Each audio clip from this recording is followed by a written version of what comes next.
Olá, tudo bem com vocês? Aqui quem fala é o pastor Carlos e eu tenho uma palavra que eu gostaria de compartilhar com vocês para esse próximo ano, o ano de 2020, que eu tenho certeza será um ano diferente nas nossas vidas. Pelo menos na minha vida será. Por quê? Porque eu determinei mudanças na minha vida. Eu determinei ter algumas mudanças na minha vida. E quando digo eu determinei, é porque eu me desafiei a mudar. E quando eu me desafio a mudar, não há quem possa me impedir, porque eu sei que Deus quer que eu tenha mudanças. Deus não quer que eu continue da mesma forma, da mesma maneira.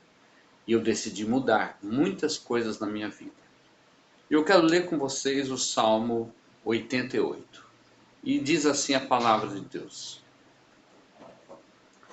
Senhor, Deus da minha salvação, diante de ti tenho clamado de dia e de noite. Chegue a minha oração perante a tua face. Inclina os teus ouvidos ao meu clamor, porque minha alma está cheia de angústias e minha vida se aproxima da sepultura. Já estou contado com aqueles que descem a cova. Estou como um homem sem forças, posto entre os mortos, como os feridos de morte que jazem na sepultura, dos quais o Senhor não se lembra mais. Antes os exclui a tua mão. Puseste-me no mais profundo do abismo, em trevas e nas profundezas. Sobre mim pesa a tua cólera. Tu me abateste com as tuas ondas. Alongaste de mim os meus conhecidos e fizeste-me em extremo abominável para eles. Estou fechado e não posso sair. A minha vista desmaia por causa da aflição. Senhor, tenho clamado a ti todo dia. Tenho estendido para ti as minhas mãos. Mostrará tu maravilhas aos mortos? Ou aos mortos se levantarão e te louvarão? Será anunciada a tua bondade na sepultura ou a tua fidelidade na perdição? Saber-se-ão as tuas maravilhas nas trevas e a tua justiça na terra do esquecimento? Eu, porém, Senhor, clamo a ti, e de madrugada te envio a minha oração. Senhor, por que rejeitas minha alma? Por que escondes de mim a tua face? Estou aflito e prestes a morrer, desde a minha mocidade, quando sofro os teus terrores, fico perturbado.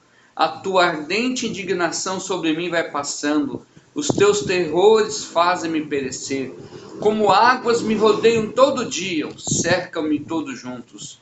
Afasta-te para longe de mim, afastaste para longe de mim amigos e companheiros. Os meus amigos íntimos agora são as trevas. No Salmo 88, que ele é o Salmo dos filhos de Corá, eles estão falando a respeito de Emã. Emã, ele tinha uma doença que naquele tempo não tinha cura, que é a lepra. A lepra era tão horrível que os leprosos, eles não podiam tocar nas pessoas sãs, nas pessoas que não tinham lepra. Os leprosos precisavam usar no seu pescoço um sino para que as pessoas pudessem saber que eles estavam chegando. Então a lepra era uma doença incurável, era uma situação que não tinha jeito. Emã, aliás, o israelita, ele estava vivendo uma situação que não tem jeito. Uma situação que não tem jeito. E naquele tempo, eles compreendiam que se alguém estivesse passando por uma situação contrária, tudo provinha de Deus. Se uma mulher não pudesse conceber, era Deus que fechava a madre. Hoje nós temos o entendimento que o sofrimento vem por conta de atitudes que nós tomamos, Muitas vezes sofremos por causa da dureza do nosso coração e das atitudes erradas que nós tomamos por nós não nos quebrantarmos. Outras vezes sofremos por causa de atitudes de outras pessoas que estão ao nosso redor. Por quê? Porque na nossa vida passa pessoas boas e passa pessoas más também. Outras vezes sofremos porque o inimigo se levanta contra para poder nos atacar, para poder tentar tocar nas nossas vidas. Mas a Bíblia é bem clara, aquele que é nascido de Deus não peca, não vive na prática do pecado e o inimigo não lhe toca. E também sofremos porque Deus permite para que no sofrimento Ele possa fazer com que nós venhamos aprender alguma coisa. Não que Ele tenha prazer no sofrimento, Deus não tem prazer no sofrimento. A Bíblia diz que Deus não tem prazer nem na morte do ímpio. Deus não tem prazer, Deus não é sádico. Mas o sofrimento também nos ensina. Só que aqui eles entendiam que era somente Deus, e por isso que eles escrevem de uma forma onde ele fala: Deus, o Senhor afastou de mim os amigos, Deus, o Senhor permitiu que isso acontecesse, Deus, o Senhor permitiu que eu me sentisse abandonado. Só que no meio de tudo isso, tem ensinos para mim, para você e para esse ano de 2020.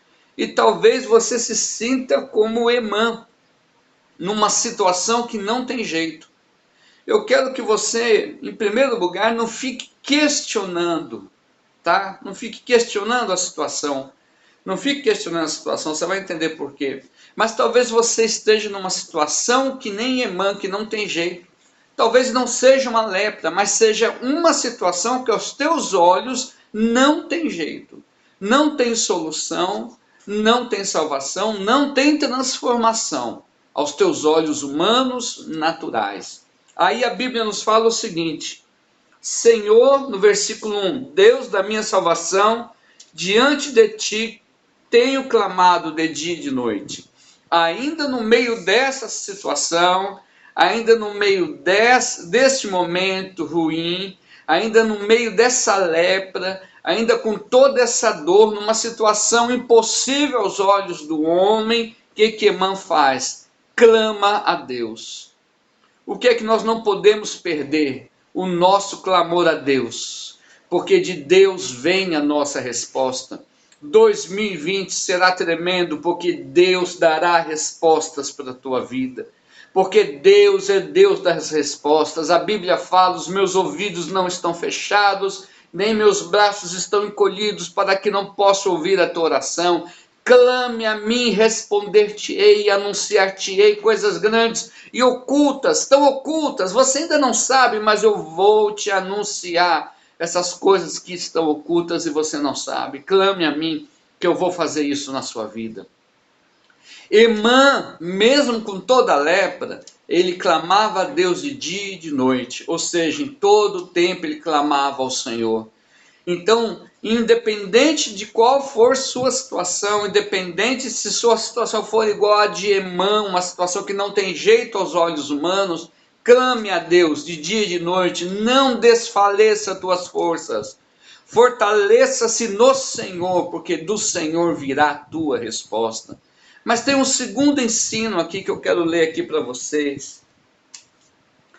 Versículo 3 diz: a minha alma está cheia de angústia, minha vida se aproxima da sepultura. Estou contado com os que descem a cova, como um homem sem força, posto entre os mortos, ferido de morte, que jaz na sepultura, dos quais não te lembras mais, antes o exclui da tua mão. Sobre mim pesa a tua cólera, tu me abateste com todas as ondas, a minha vista desmaia por causa da tua aflição. Mostrará tu maravilhas aos mortos, ou os mortos te louvarão? Será anunciada a tua bondade na sepultura, ou a tua fidelidade na perdição? Saber-se-ão as maravilhas nas trevas e a justiça na terra do esquecimento? Eu, porém, Senhor, clamo a ti, de madrugada envio a minha oração. Pela segunda vez, irmã fala: eu agora, Senhor, não somente clamo a Ti de dia e de noite, eu clamo a Ti de madrugada também. Não é o caso de orar de madrugada, mas é o caso do esforço, da persistência. Irmã está dizendo: eu estou persistindo, Senhor. Eu começo falando que eu clamo de dia e de noite, mas agora eu digo, eu clamo de madrugada. Eu quero que você entenda, não existe segredo no clamar de madrugada. Não existe algo místico na madrugada. Não existe nada disso. Mas o que o Senhor está falando é persistência. Quando você clama, quando eu clamo, quando fazemos isso na madrugada, o Senhor está vendo que a nossa persistência. Então não desfaleça tuas forças, persista. Continua insistindo, continua persistindo, continua firme. Por quê? Porque do Senhor virá a tua bênção, do Senhor virá a tua resposta. E Emã fala: ainda com tudo isso, eu clamo a Ti de madrugada. Então mostra a Deus que você quer, mostra a Deus que você está se esforçando. Faz que nem aquela mulher que chega até Jesus e pede para Ele operar um milagre na vida da filha. E aí Jesus fala: olha, os milagres são para os filhos, não para os cachorrinhos. Olha que palavra dura. Mas ela fala: Senhor, até mesmo os cachorrinhos comem do que cai da mesa. Ou seja, opera, Senhor. Faz que nem aquele homem que diz: Senhor, eu não tenho fé, mas me ajuda na falta da minha fé. Ou seja, persista, persista, não desista, mas persista, porque Deus vai te surpreender. E em terceiro lugar, Senhor, diz aqui: porque rejeitas minha alma, estou aflito e prestes a morrer, fico perturbado, como águas me rodeiam todo dia, todos juntos. Aqui, irmã está dizendo o seguinte: Senhor, se eu morrer, quem é que vai levantar as mãos ao Senhor?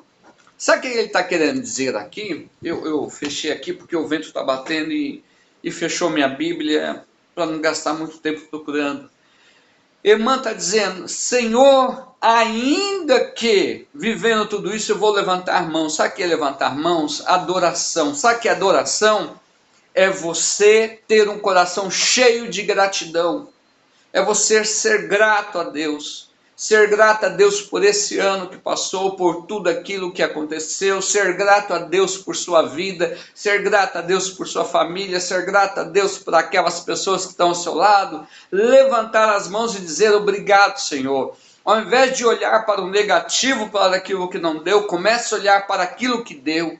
E a gratidão dentro do seu coração, ela vai começar a desenvolver dentro de você uma mentalidade diferente. E a Bíblia diz o seguinte, em Romanos 12, versículo 1 e 2, transformai-vos pela renovação do vosso entendimento.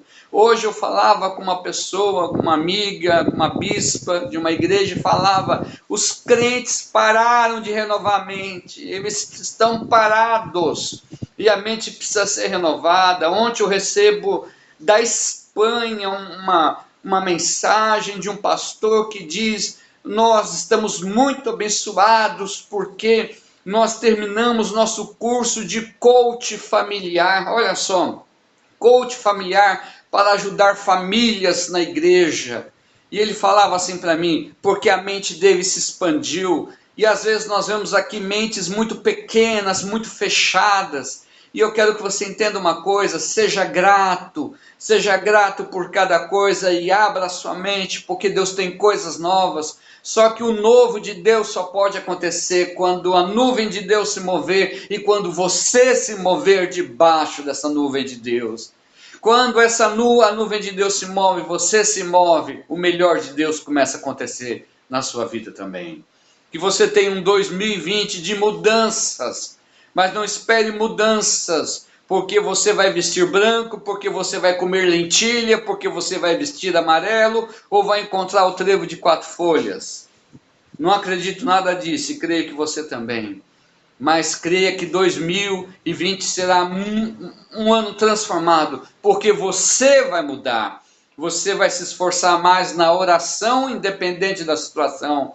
Você vai perseverar, você não vai desistir. Você será um homem e mulher perseverante. E você será um homem e uma mulher que vai levantar as mãos, cheio de gratidão a Deus. Gratidão por tudo aquilo que Deus fez, ainda no meio da situação contrária. Que Deus abençoe você e que tenha um 2020 de muitas conquistas e muitos sucessos, desenvolvendo você mesmo, desenvolvendo a sua vida e a sua família. Deus abençoe. Um beijo no seu coração, em nome de Jesus.